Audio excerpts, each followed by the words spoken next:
जिस लड़की के कारण मनीष कश्यप की पटना के पीएमसीएच में पिटाई हुई थी और जिस लड़की का इलाज का पैरवी कराने मनीष कश्यप पटना के पीएमसीएच गए थे, वो लड़की अब सामने आ गई है और उस लड़की ने एक बहुत बड़ा बयान जारी कर दिया है, बहुत बड़ा खुलासा कर दिया है। और आगे उस लड़की ने आखिर क्या खुलासा किया है, आप जरा वह वीडियो देखिए। मैं एक बहुत ही गंभीर बीमारी से ग्रसित हूँ।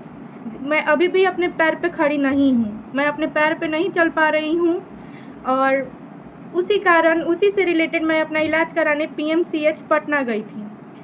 सबसे पहले मेरा 1 महीना से ही मेरा तबीयत ख़राब चल रहा था। 1 महीना से मेरा तबीयत ख़राब चल रहा था। उसके बाद में ऐसे अचानक से 14 तारीख की रात को मेरा पैर काम करना बंद कर दिया। तो यहाँ निजी एक अस्पताल है, मैं उसी अस्पताल में गई जहाँ से मुझे बोला डंकन जाने के लिए। उसके बाद मैं डंकन हॉस्पिटल गई। डंकन हॉस्पिटल में जाने के बाद वहाँ के डॉक्टर ने काफ़ी देर जांच पड़ताल करने के बाद उन्होंने बोला कोई जीबीएस बीमारी डिटेक्ट करके और मुझे रेफ़र कर दिया कि जाओ तुम पटना जाओ या दिल्ली जाओ या लखनऊ जाओ। रेफ़र लेटर पे मुझे लिख के दे दिया। उस दिन रात तो मैं अपने घर आ गई। फिर उसके बाद में मतलब पहले से मेरा दवा चलता है मोतिहारी के डॉक्टर राजकुमार दीपक के पास से। तो मैं सोची कि कहीं उन्हीं के दवा का कोई साइड इफ़ेक्ट होगा, तो मैंने बोला कि नहीं, मैं पहले वहीं पे जाऊंगी। फिर मैं मोतिहारी में डॉक्टर राजकुमार दीपक के पास गई। उन्होंने भी मुझे 1-2 घंटे अपने निगरानी में एडमिट रखा। उसके बाद में उन्होंने भी मुझे रेफ़र कर दिया। फिर मैं अपने घर आ गई। फिर घर आने के बाद सब कुछ होने के बाद हुआ कि मैं एम्स जाऊंगी या आईजीएमएस जाऊंगी। फिर जब मैं एम्स गई, एम्स में मेरा नंबर लगा। जब मैं एम्स गई, एम्स के जब गेट पे मैं गई तो वहाँ मेरे पास तो पैसा उपलब्ध था नहीं। मैं बहुत ही गरीब परिवार से बिलोंग करती हूँ, मतलब ना अमीर हूँ ना गरीब हूँ। खाने तक को मेरे पास बस पैसा है, उतना नहीं है कि मैं इलाज में अपना लाखों करोड़ों दे दूँ। उसके बाद में जब मैं वहाँ पे गई एम्स में, तो एम्स के डॉक्टर बोल रहे हैं 1.5 लाख रुपया पे करो तभी मैं एडमिट लूँगा, क्योंकि जो वैक्सीन लगने वाला है वो वैक्सीन का कीमत 1.5 लाख रुपया है। उसके बाद में वहाँ से मैं पैरामेडिकल कोर्स की हुई हूँ रक्सौल के एक सेंटर पे। तो मैं अपने डॉक्टर मनीष सर को फ़ोन की। मैंने बोला कि सर, मेरे पेरेंट्स ने भी बोला कि ऐसा बात है कि यहाँ पे बोल रहा है लोग पहले 1.5 लाख रुपए पे करने के लिए, उसके बाद में मैं यहाँ पे अंदर लूँगा, एडमिट लूँगा। तो मैं वहाँ पे 2-3 घंटा लगभग मैं वहाँ नीचे बिछा के एम्स के गेट पे पड़ी रही कि कोई डॉक्टर कोई नर्स मुझे देखने नहीं आया। उस समय मुझ पे और मेरे फैमिली पे क्या बीत रही थी आप सब में से कोई नहीं सोच सकता है। और उसके बाद में फिर मैंने अपने सर से बात किया। उन्होंने कहीं से बात किया, कुछ किया, मनीष भैया से बात किया, किससे बात किया, मैं उस टाइम उतने होश में नहीं थी कि मुझे सारा बात याद रहे। उसके बाद मैं वहाँ पे जब पीएमसीएच गई तो लिंक लगा के कुछ करके मेरे मनीष सर ही मेरा नंबर लगवाए। और उसके बाद में जब नंबर लगा तो स्ट्रेचर पे मैं अंदर गई। जब अंदर गई तो स्ट्रेचर के लिए पीएमसीएच का सबसे बड़ा ये, जब आप स्ट्रेचर से वॉशरूम जाओगे, मेरे पास तो मानो तो पैर है ही नहीं। मैं अगर वॉशरूम के लिए भी जाऊं तो स्ट्रेचर के लिए मुझे 100-200 पे करना पड़ता था। अगर आप एक बार स्ट्रेचर पे बैठ गई तो स्ट्रेचर पे जाओ, कहीं भी जाओ, उसके लिए भी आपको पेमेंट करना पड़ता है। और फिर उसके बाद में जब मैं गई तो मेरा मतलब मैं तो एडमिट हो गई। फिर 1 दिन तक मैं इमरजेंसी में थी। फिर मुझे हथुआ वार्ड में भेज दिया गया। वहाँ पे भेजने के बाद में क्या हुआ, जैसे नॉर्मल ट्रीटमेंट चल रहा था, ट्रीटमेंट वगैरह चल रहा था। 4 दिन हो गया मैं पड़ी रह गई, ना ही मुझे कोई वैक्सीन लगा, ना ही मुझे कोई इंजेक्शन लगा। मुझे तो पता नहीं है कि क्या लगना है क्या नहीं लगना है।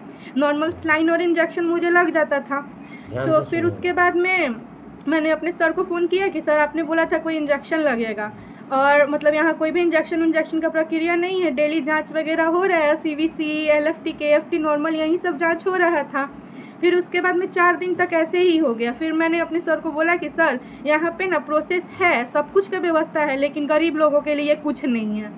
सब है, नेताओं के लिए है और जो डॉक्टर हैं उनके परिवार के लिए है। हम लोग जैसे आम जनता के लिए कुछ नहीं है यहाँ पे। फिर उसके बाद में सर ने बोला कि तुम टेंशन नहीं लो, मैं बात करता हूँ किसी से। फिर मेरे सर ने पता नहीं किससे बात किया, नहीं किया। और फिर उसके बाद में डॉक्टर्स आते थे, देखते थे और बोलते थे कि हाँ होगा, लेकिन कब होगा कोई नहीं बोलता था। उसके बाद में 4 दिन तक बेड पर रहने के बाद मेरी हालत ख़राब हो गई। धीरे धीरे मेरा हाथ भी काम करना बंद कर दिया था। अभी भी मेरे हाथ में उतना ताकत नहीं है। फिर उसके बाद में धीरे धीरे मेरा हाथ भी काम करना बंद कर दिया था। तो मैंने सर को बोला, तो सर मैंने अपने मनीष भैया को भी बोला। जब मेरे मनीष भैया को झूठा इल्ज़ाम में फंसा के जेल भेजा गया था, उस समय मैं अपने पैरामेडिकल के थ्रू से मैं अपने भैया को राखी भेजी थी।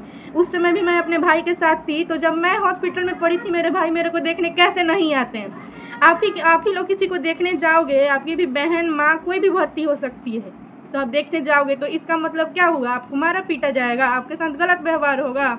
नहीं ना। वो माइक लेके आए थे या वीडियो बना रहे थे या क्या कर रहे थे कि उनके साथ ऐसा व्यवहार हुआ? उस समय मैं बोलने के होश में नहीं थी। उस समय भी मैं बोल रही थी मुझे नहीं कराना है ट्रीटमेंट, मुझे घर ले चलो। जहाँ पे मेरे भाई के साथ ऐसा व्यवहार हुआ है, मैं मर जाऊँगी, बट ट्रीटमेंट नहीं कराऊंगी। बट मैं उठने के भी होश में रहती तो मेरे भाई के साथ उस दिन वैसा नहीं होता। मैं वहाँ से निकल जाती, मेरा ट्रीटमेंट नहीं होता, लेकिन उसको कोई टच नहीं करता। उसके बाद में क्या हुआ, वो गए अंदर और जाके बोले कि ट्रीटमेंट मतलब वैक्सीन जो है वो लगाने के लिए। मैंने फिर मनीष भैया एक दिन पहले किसी को भेजे थे, वो आया, कुछ हुआ, लेकिन उसका बाद कभी कोई सुनवाई नहीं हुआ। उसके बाद में चौथे दिन मनीष भैया आए तो बोले कि जांच का रिपोर्ट सब आएगा, तो वो लोग बोला वैक्सीन लगेगा। तो उसके बाद में मनीष भैया गए और खुद से मेरा रिपोर्ट लेके आए, जो कि रिपोर्ट बोल रहा था लोग कि इस दिन नहीं मिलेगा, अगले दिन मिलेगा, नहीं तो मंडे को मिलेगा। फिर जाके भैया मेरे लिए वो लेके आए और उसके बाद में जब डॉक्टर को दिखाएं तो डॉक्टर बोल रही है कि आज से ट्रीटमेंट स्टार्ट नहीं होगा, कल से स्टार्ट होगा। किसी की भी बहन जब व्हील चेयर पर बैठी रहेगी तो किसी के भाई को कैसा लगेगा? जब मैं उस समय व्हील चेयर पे थी तब मेरे भाई को भी अच्छा नहीं लगा। उसके बाद में क्या बोला जाता है, फिर मेरा भाई गया अंदर, जो एक डॉक्टर थी, लेडीज़ डॉक्टर थी, उससे गया, बात किया कि क्या दिक्कत है, नहीं है। उसने बोला जीवियस सिंड्रोम जैसा लग रहा है, रिपोर्ट आने के बाद जांच होगी। तो फिर उसके बाद में भैया ने बोला कि मैं रिपोर्ट लेके आता हूँ। फिर वो रिपोर्ट लेके आ गया। उसके बाद में जब रिपोर्ट लेके आ गया तो डॉक्टर के पास गया तो डॉक्टर बोल रही है कोई बड़ा डॉक्टर अभी हॉस्पिटल में अवेलेबल नहीं है, अभी नहीं रिपोर्ट देखा जाएगा, जब बड़े डॉक्टर आएंगे तब रिपोर्ट देखेंगे कल। तो भैया बोले कि ठीक है, आप बताइए बड़े डॉक्टर कहाँ हैं या यहाँ पे सुपरिटेंडेंट कहाँ है, मैं वहाँ पे जाऊँगा, उनसे बात करूँगा, ट्रीटमेंट आज से स्टार्ट होगा। क्योंकि डॉक्टर मुझे खुद डेली आके बोलते थे कि एक एक मिनट इसके लिए एक एक साल है, एक एक मिनट इसका केस खराब हो रहा है, आप लोग जल्दी जल्दी सब कुछ कराइए। फिर उसके बाद में जब भैया गए रिपोर्ट लेके आ गए, फिर भी वो कुछ नहीं बोली। भैया हाथ जोड़ के, मेरे भाई उससे हाथ जोड़ के बोल रहे थे कि इसका ट्रीटमेंट स्टार्ट करो। क्या उन्होंने क्या किया था? उसको क्या बोल दिया था? उसको गाली दिया था या उसको क्या किया था? उन्होंने बस बोला था कि मैं हाथ जोड़ रहा हूँ, मेरी बहन का इलाज करो, आप भी मेरी बहन जैसी हो। एक डॉक्टर है तो वो पहले एक औरत है, किसी की बहन भी होगी, उन्होंने बहन बोल दिया तो क्या ही बुरा हो गया। उसको नहीं पसंद आया वो डॉक्टर को, तो वो बोल देती डायरेक्ट कि मुझे बहन मत बोलो, बात वहीं पे ख़त्म हो जाता। उस लगे चिल्लाने कि मैं किसी की बहन वहन नहीं हूँ। उसी टाइम से हाथ जोड़ के वो बोल रहे थे, किसी पे क्या बीतता। फिर उसके बाद में वो हट गए वहाँ से और वहाँ से चले गए। फिर वो बोले कि मैं जाऊँगा सुपरिटेंडेंट के पास, वो गए अभी वहाँ पे चले गए। उसके बाद में वो लड़की फ़ोन की, किसी को फ़ोन की और 4-5 बंदे को बुलाई। मैं नहीं देखी, वो डॉक्टर के ड्रेसअप में नहीं थे, मैं उनको गुंडा ही बोलूँगी। वो 4-5 गुंडे को फ़ोन करके बुलाई। वो लोग आए और वो लड़की लगी अपना रोने चिल्लाने, इतना ज़ोर ज़ोर से चिल्लाने रोने लगी वो जो डॉक्टर थी वो।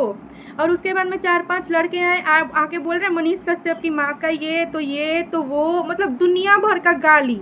फिर बोल रहा है कि मनीष कश्यप जिसको देखने आया था वो मरीज कौन था? तो बोला लोग मेरा बेड नंबर 8 था। बोला बेड नंबर 8 पे।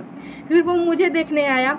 इतना में मतलब कोई भी इंसान बीमार है, मैं 1 महीने से लगभग बीमार थी, तो कोई भी अंदर से वीक हो जाएगा। मैं स्ट्रेच व्हील चेयर पर बैठी थी, मैं बहुत ही ज़्यादा वीक हो गई थी। उसके बाद में वो लोग इतना मेरे पीछे आके अगल बगल में चिल्लाया, इतना चिल्लाया कि मैं बेहोश हो गई। फिर भी डॉक्टर वहाँ के कुछ नहीं किए, ना ही मुझे देखें। फिर भी उसके बाद में क्या हुआ कि वो आए, डॉक्टर इतना चिल्लाए कि मुझे कुछ भी समझ नहीं आ रहा था, मैं बेहोश हो गई। उसके बाद में जब मुझे होश आया तो वहाँ पे जो अगल बगल में पेशेंट थे, उसके साथ जो गार्जियन थे, वो मुझे उठा के बेड पे ले जाके रखे। उसके बाद में जो मेरे को ना, मेरा SpO2 शायद कम हो गया था, मेरे को सांस नहीं आ रहा था, मेरा ऑक्सीजन लेवल गिर गया होगा, इसलिए मुझे सांस नहीं आ रहा था। एकदम मेरा सांस चल रहा था। वो मेरे पास चिल्ला रहे थे, हम बोल रहे थे, हाथ से इशारा कर रहे थे, मेरे मुंह से आवाज़ नहीं आ रहा था, हम हाथ से इशारा कर रहे थे बाहर जाओ। फिर भी वो लोग बाहर नहीं जा रहे थे। उसके बाद में वहीं पे बहुत हल्ला हंगामा हुआ। फिर बोला लोग वहीं पे कि उसको मार के आज फेंक देंगे, मेरे सामने बोला। फिर बाहर गया, मेरा सांस खिंचा रहा था, मैं लग रहा था अब मर जाऊंगी तब मर जाऊंगी। और डॉक्टर लोग वहाँ के बोल रहे, जो गुंडा आए थे, जो डॉक्टर के वेश में गुंडा थे, वो बोल रहे थे मरने दो इसको, कोई ऑक्सीजन नहीं देगा। कितनी देर तक मैं इसी तरह लग रहा था अब मर जाऊंगी तब मर जाऊंगी। मेरी माँ भी उस समय अस्पताल में अवेलेबल थी, सिर्फ मेरी माँ वहाँ पे थी। और फिर उसके बाद में मुझे कोई ऑक्सीजन नहीं दिया। वहीं पे एक झाड़ू पोछा करने वाली औरत जाके कहीं से ऑक्सीजन मास्क ला के और हमको ऑक्सीजन मास्क लगाई। उतने देर में मैं 10 बार से ज़्यादा बेहोश हो गई थी, फिर भी कोई डॉक्टर कोई नर्स बुलाने पे मेरे को देखने नहीं आ रहा था। फिर उसके बाद में आके देख लिया, आके वो झाड़ू पोछा वाली ऑक्सीजन मास्क मेरे को लगा दी। उसके बाद में सब कुछ हो गया। बाहर क्या हुआ, मनीष भैया को मेरी माँ बोलती है कि ले जाके रूम में बोला लोग बात करते हैं। बात करते करते उनको मार के पता नहीं क्या कर दिया सब। जब मैं होश में आई, मुझे 4 घंटा बाद होश आया। 4 घंटा बाद जब मुझे होश आया तो मैं देखी कि मेरी माँ रो रही है। मेरी माँ एकदम पूरा लग रहा है कि कोई नहीं है, ऐसे बैठ के रो रही है। उसके बाद में मेरी माँ भी रोने लगी और मुझे भी सुन के बहुत ज़्यादा दुख हुआ। अभी भी सोच के वो सब मेरा रूह कांप जाता है। मैं क्यों गई PMCH? वो इलाज नहीं होता वहाँ, मौत होता है, मौत।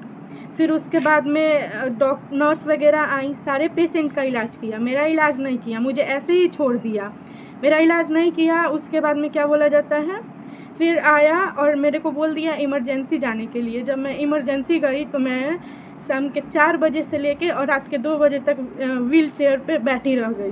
वहाँ पे व्हील चेयर का भी सुविधा नहीं था, मैं व्हील चेयर पे बैठी रह गई। उसके बाद में रात में 2 बजे जब मैं बेहोश हो गई, तब जाके मुझे एक लवारिस के बेड पे सुला दिया गया। मुझे बेड तक नहीं मिल रहा था। इमरजेंसी में मैं 4 बजे से लेके 2 बजे के सुबह तक मैं पड़ी रही व्हील चेयर पे। 2 बजे जब मैं बेहोश हो गई व्हील चेयर पे बैठे बैठे, ना मुझे बेड मिल रहा था, ना मुझे स्ट्रेचर मिल रहा था। ऐसा तो नहीं था कि हॉस्पिटल में स्ट्रेचर भी अवेलेबल नहीं था। बोल रहा था लोग जाके मनीष कश्यप आया था, मनीष कश्यप से ही इलाज कराओ। उसके बाद में मैं पड़ी रह गई। हॉस्पिटल में ही कुछ आदमी आए, मुझे उठा के ले जाके और एक लवारिस के बेड पे सुला दिए। उसके लवारिस वहीं पे कोई पागल आदमी था जो कभी मेरा कैनुला खींच दे रहा था, कभी मेरा चादर खींच दे रहा था, कभी मेरा कपड़ा फाड़ दे रहा था। एक ऐसी औरत वहाँ पे पड़ी हुई थी।